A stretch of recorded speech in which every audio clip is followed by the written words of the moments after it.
नमस्कार। आज का हमारा विषय है महाकवि सेनापति का ऋतु वर्णन। यह एक बहुत महत्वपूर्ण प्रश्न है जो प्राय सभी परीक्षाओं में पूछा जाता है। सेनापति रीतिकाल के उन प्रमुख कवियों में माने जाते हैं जिन्होंने प्रकृति का बहुत सुंदर चित्रण किया है, जिनका प्रकृति चित्रण ऋतु वर्णन बहुत महत्वपूर्ण माना जाता है और उस पर प्राय प्रतियोगी परीक्षाओं में और एकेडमिक परीक्षाओं में भी प्रश्न पूछा जाता है। आज हम उनके इसी प्रश्न को यहाँ हल करने का प्रयास कर रहे हैं, उनके ऋतु वर्णन पे बात करते हैं। तो रीतिकालीन कवि सेनापति जो हैं, उनका प्रकृति चित्रण विशेष रूप से आलंबन रूप का चित्रण माना जाता है। वे प्रकृति को आलंबन रूप में प्रस्तुत करते हैं। साथ ही उनके काव्य में जो प्रकृति का दृश्य दिखाई देता है, प्रकृति के चित्र को वो उभारते हैं अपने कविता के माध्यम से, वो एक विशेष तरीके का भाव मन में उत्पन्न करता है। क्योंकि कवि सेनापति बड़े श्रेष्ठ भाव के कवि थे, बहुत श्रेष्ठ श्रृंगार इनकी कविता की विशेषता रही है। इन्होंने अपने कविता में कहीं घोर श्रृंगार, जिसको मैं अपनी भाषा में घोर श्रृंगार कहता हूं, जो अश्लीलता की पराकाष्ठा तक पहुंच जाता है, कहीं इन्होंने अपने वर्णन नहीं किया है। जो भी इन्होंने वर्णन किया, बहुत सहज भाव से प्रकृति का इन्होंने चित्रण किया है। तो हम बात कर रहे हैं इनके प्रकृति चित्रण पे, जिसमें सबसे पहला बिंदु आता है इनका प्रकृति का आलंबन रूप। कवि सेनापति ने प्रकृति के आलंबन रूप को अपनी कविता का विषय बनाया है और वे रीतिकाल में चमत्कार प्रदर्शन के लिए माने भी जाते हैं। सेनापति को चमत्कार प्रदर्शन का कवि कहा जाता है, जो उनके काव्य में स्पष्ट दिखाई देता है। वे सीधे सरल चित्रण करते हैं अपनी कविता में, जैसे मैंने अभी आपको बताया। उदाहरण के रूप में मैं आपको बताता हूं कि वे गर्मी का वर्णन करते हुए कहते हैं, वृष को तरणी तेज सहसों किरण करी, ज्वालन के जाल विकराल बरसत है, तजती धरनी जग जरती झरनी सीरी, छा को पकड़ी पंछी विमरत है। कि पंछी भी दूसरे पंछी की छां को पकड़कर उसमें उड़ना चाह रहा है। इतनी भयंकर गर्मी है। गर्मी का वर्णन ये ग्रीष्म ऋतु का वर्णन करते हुए कवि कहते हैं, भीषणता का बहुत घोर चित्रण ये प्रस्तुत कर रहे हैं कि जो ग्रीष्म ऋतु है उसकी भीषणता कितनी प्रचंड है। आगे ये वर्णन कर रहे हैं ग्रीष्म की भीषणता में अंडरग्राउंड में तहखानों की शीतलता का वर्णन, कि अब अगर कहीं शीतलता इस ग्रीष्म ऋतु में है तो तहखानों में ही मिल सकती है, अंडरग्राउंड में चले जाइए आप। इसीलिए पहले के आप जो मकान बनते थे, पहले की हवेलियां बनती थी, पहले के जो किले और महल बनते थे, तो उसमें तहखाने बनाए जाते थे। अंडरग्राउंड का आज का ही प्रचलन नहीं है, पुराना है, लेकिन आज उसको गोदाम के रूप में इस्तेमाल करने के लिए बनाया जाता है। पहले उसको ग्रीष्म ऋतु से बचने के लिए किया जाता था, या पानी का ऐसा बहाव रहट के माध्यम से, रहट परंपरा चल रही थी। आप आमेर में आज भी आपको प्रणाली देखने को मिल जाएगी कि जो नीचे जो तालाब है, आमेर के नीचे जो मावठा जिसे हम बोलते हैं, उस मावठे में से पानी जो है रहट प्रक्रिया से ऊपर जाता था। खिड़कियों में चिक लगी हुई होती थी, टाटी लगी हुई होती थी, उनको वो भिगोता रहता था लगातार। ये अनवरत 24 घंटे तक ये प्रक्रिया चलती थी लगातार, और वो पानी बहता रहता था, वापस नीचे आता था, फिर वापस ऊपर जाता था। तो इस प्रक्रिया से महल को, मकानों को, घरों को ठंडा किया जाता था। ग्रीष्म ऋतु का बिहारी ने इसका बहुत सुंदर वर्णन किया अपने काव्य में। मतीराम ने भी उसी परंपरा का वर्णन किया है और उन्होंने ग्रीष्म का वर्णन उस प्रचंडता से किया है। वे आगे कहते हैं, तहखानों का वर्णन करते हुए कहते हैं कि जेठ की नजिकानी सुद रत खस खाने तल, ताख तहखाने के सुधारी झरियत है। कि तहखानों में या ऊपर जो खस की टाटियां होती हैं, उन खस की टाटियों को लगाकर उन पर पानी बरसाया जाता था। वो सुधारस के समान माना जाता था, अमृत के समान वो माना जाता था और शीतलता प्रदान करता था। तो ये एक उस रूप में ऋतु वर्णन में उन्होंने वर्णन किया है।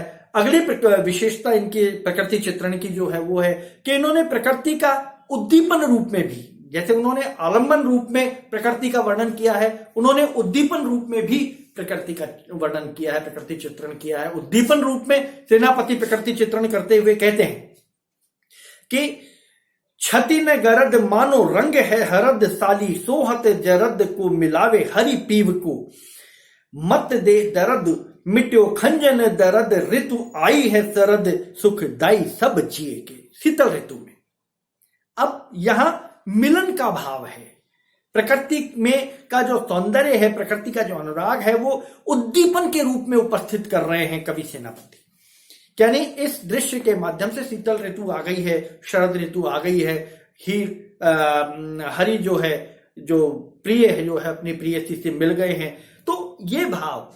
दूसरी तरफ विछोह का भाव दिखाते मिल रहे हैं, दूसरी तरफ विछोह का भाव करते हैं। मत है दर्द मिटो खंजन है दर्द, कि खंजन पक्षी का भी दर्द मिट गया। जो खंजन पक्षी रात्रि में एक दूसरे से अलग मुंह फेर कर सोते हैं, उनका भी दुख मिट गया, क्योंकि अब शीतल रात्रियां आने लगी। तो कवि ने प्रकृति के आलंबन रूप का भी चित्रण किया और प्रकृति के उद्दीपन रूप का भी चित्रण किया। यह विशेषता केवल सेनापति में दिखाई देती है। जो सेनापति दोनों रूपों में प्रकृति का चित्रण करते हैं, वे शक्ति के सूक्ष्म जो शक्ति होती है उसका चित्रण भी अपनी कविता में प्रकृति के माध्यम से करते हैं। वे प्रकृति के आंचल में सेनापति ने सूक्ष्म वस्तुओं, जो सूक्ष्म है, सूक्ष्म ब्रह्म की परिकल्पना सेनापति ने अपनी कविता के माध्यम से की है, और वे उसकी सूक्ष्मता के विमुख होकर उसको अलग करके नजरअंदाज नहीं कर सकते। इसलिए उन्होंने उसका वर्णन बड़ा खूबसूरत तरीके से किया है। क्वार की वर्षा का वर्णन करते हुए कहते हैं, देखिए बहुत सुंदर बात है, जब जो भी कवि प्रकृति चित्रण करता है, या स्वाभाविक रूप से जब हम स्वयं जब महसूस करते हैं और हमारे मन के अंदर भाव उत्पन्न होते हैं, कवि जो ऋतु है, जो मौसम है, जब वो उद्दीपन का काम करता है, तो हर व्यक्ति, चाहे वो लिखना जानता नहीं है, पढ़ना जानता नहीं हो, तो भी उसके मन का कवि कहीं ना कहीं, चाहे वो शब्दों में व्यक्त ना कर पाए, लेकिन उसके मन में वो भाव आता जरूर है जो उद्दीपन का भाव होता है। अगर उसके पास शब्द हैं, अगर उन्होंने शब्दों का संधान किया हुआ है, तो वो कागज पर उतर जाते हैं, और अगर नहीं किया हुआ है तो वो उसके मन के भाव उसके मन में ही रहते हैं, लेकिन वो कवि जरूर होता है। कभी वो गद्यात्मक रूप से उसको बातचीत में अभिव्यक्त कर देता है, कभी वो किसी और रूप में अभिव्यक्त कर देता है, लेकिन हर रसिक मन प्रकृति के साथ अपना तादात्म्य में स्थापित जरूर करता है। और मेरा अपना मानना है कि मनुष्य ही नहीं, प्राणी तक प्रकृति से तादात्म्य स्थापित करते हैं। आप देखिए ना, वर्षा के मौसम में मोर का नाचना, कोयल का कूकना, पपैये का पीकना, ये सारी चीजें स्वाभाविक हैं। यहां तक कि मेंढक का टर्राना भी, जो वर्षा ऋतु में अच्छा लगता है, स्वाभाविक लगता है, आप अन्य ऋतु में वैसे तो सुनेंगे ही नहीं, और सुनेंगे तो वो स्वाभाविक अच्छा नहीं लगेगा। हर ऋतु की एक डिमांड होती है, हर मौसम का एक डिमांड होती है, और वो कवि बहुत अच्छे से उसको पकड़ लेता है और उद्दीपन रूप में उसको प्रस्तुत करता है, जो सेनापति ने अपने काव्य में किया। अगली विशेषता जो इनकी है वह है प्रकृति चित्रण की, वह तत्कालिक प्रभाव जो उनके काव्य में दिखाई देता है। सामाजिक प्रभाव, तत्कालिक प्रभाव, उस समय की सामाजिक परिस्थितियां क्या थी, उस समय समाज की स्थितियां क्या थी, यत्र तत्र जो कुछ भी उनको दिखाई देता था, उन सारे रूपों को राज दरबारों की चमक दमक, राज दरबारों का भोग विलास का, ये भी ऋतु के आधार पर बदलता था। जैसे ऋतुएं बदलती थी, वैसे राज दरबारों का जो इंटीरियर है, जिसको कहना चाहिए, वो बदल जाता था। गर्मी के मौसम के पर्दे अलग होते थे, सर्दी के मौसम के पर्दे अलग होते थे, अलग तरीके की सजावट होती थी, अलग बहुत सारी चीजें बदल जाती थी। गर्मी में इस दिशा में पर्दे की मोटाई बढ़ा देना, इस दिशा में पर्दे की जो मोटाई है वो कम कर देना, झीने पर्दे लगाना ताकि हवा आए, रोशनी आए, इन सारी बातों का ध्यान उस समय रखा जाए। पानी का प्रवाह किधर से आएगा, पानी का प्रवाह किधर जाएगा, इन बातों का बहुत ध्यान ऋतु के आधार पर रखा जाता था। तो ये प्रभाव भी सेनापति की कविता में स्पष्ट झलकता है, क्योंकि सेनापति आश्रय में रहे हुए कवि थे, तो राज दरबार की वो सारी व्यवस्थाएं, राजमहलों की सारी व्यवस्थाएं जो है सेनापति देखते थे, वही वर्णन उनके काव्य में दिखाई देता है। यहां भी वे वर्णन करते हैं अपनी कविता में कि खंड खंड सब दिग्मंडल जलद सेत, सेनापति मानो शंग फटिक पहाड़ के, अंबर आडंबर सो उमड़ी उमड़ी छिन, छिच के छिछा है रे छिति, अधिक उछार के श्रेष्ठ अनुप्रास अलंकार का बड़ा सुंदर वर्णन इन्होंने इसमें किया है कि किस तरीके से वे राजमहलों की व्यवस्था परिवर्तित होती हुए देखते हैं।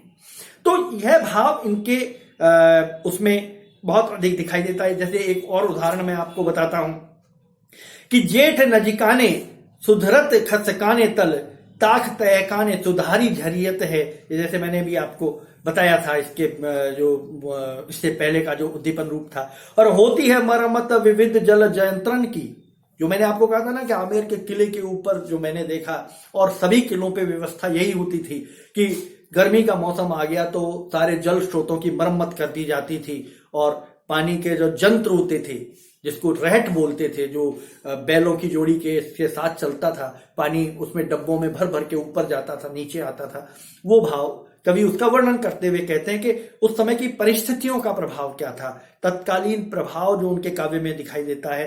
तो कहते हैं कि होती है मरम्मत विविध जल जंत्रन की, विविध तरह के जल के यंत्रों की मरम्मत की जाती थी, और ऊंचे ऊंचे अटाते सुधा सुधारियत है, ऊंचे अट्टालिकाओं तक जो पानी पहुंचाते थे, सुधा रस अमृत रस पहुंचाते थे, उनकी मरम्मत प्रारंभ हो जाती थी जैसे ही मौसम बदलने का समय आता था।